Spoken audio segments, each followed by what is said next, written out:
एक आदमी गया भगवान के मंदिर में मान्यता मानने, हे प्रभु मुझे 50,000 का फायदा हो तो 5 रुपए का प्रसाद चढ़ाऊंगा। ले पहले ही चढ़ा दे।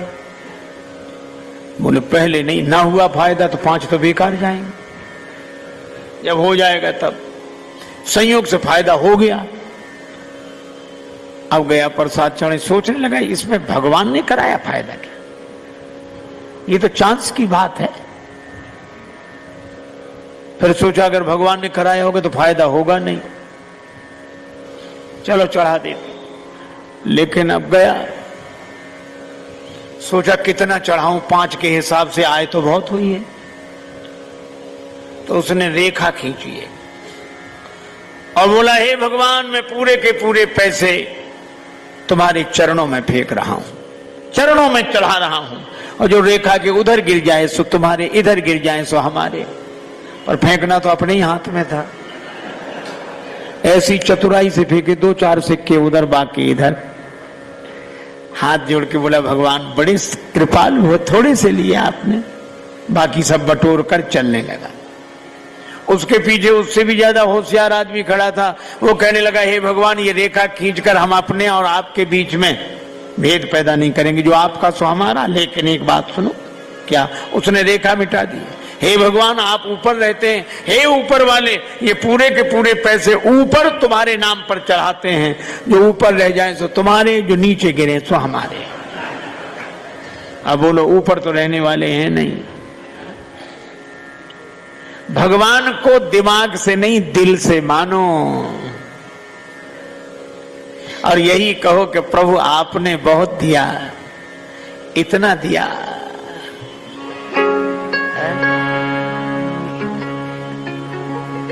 इतना दिया दाता ने मुझको जितनी मेरी औकात नहीं, इतना दिया दाता ने मुझको जितनी मेरी औकात नहीं।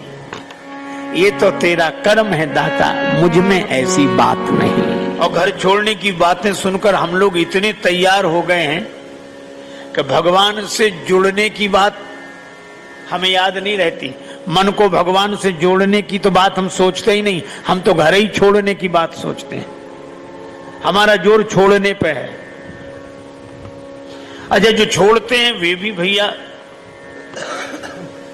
ऐसे अद्भुत। एक सज्जन हमें मिले, वो जिसने घर छोड़ा गए ही नहीं। मैंने उनसे निवेदन किया, हमने कहा महाराज औरों के घरों में जाते हो कि नहीं? बोले जो बुलाता है सो जाते हैं। हमने कहा जब औरों के घरों में जाते ही हो तो उसी एक घर ने क्या बिगाड़ा था, जो क्या बिगाड़ा था उसने? बोले नहीं नहीं नहीं नहीं वो तो मैं छोड़ चुका, तो छोड़ दिया। और आज मालूम कितने दिन हो गए? आज हिसाब लगा के बताएं हमें 11 साल 6 महीने 3 दिन हो गए। इतना भी याद है कितना दिन हो गया छोड़े। हम नहीं जाते। तो हमने कहा क्यों नहीं जाते? अरे बोले हमारे सदग्रंथों ने, संतों ने कहा है छोड़ने के बाद अपने घर में नहीं जाना चाहिए, छोड़ने के बाद अपने घर में नहीं जाना चाहिए। तो हमने कहा कि छोड़ने के बाद भी अपना घर। अच्छा सोचो, छोड़ने के बाद भी अपना घर, फिर छोड़ा क्या है? छोड़ने के बाद भी घर अपना ही है। अरे इसका मर्म समझें।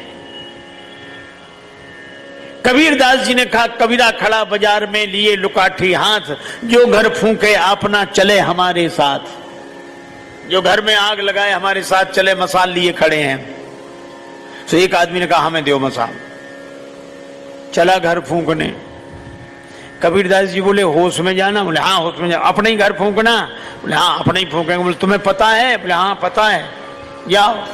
अब रास्ते में वो सोचने लगा कि अपना घर फूंके हैं,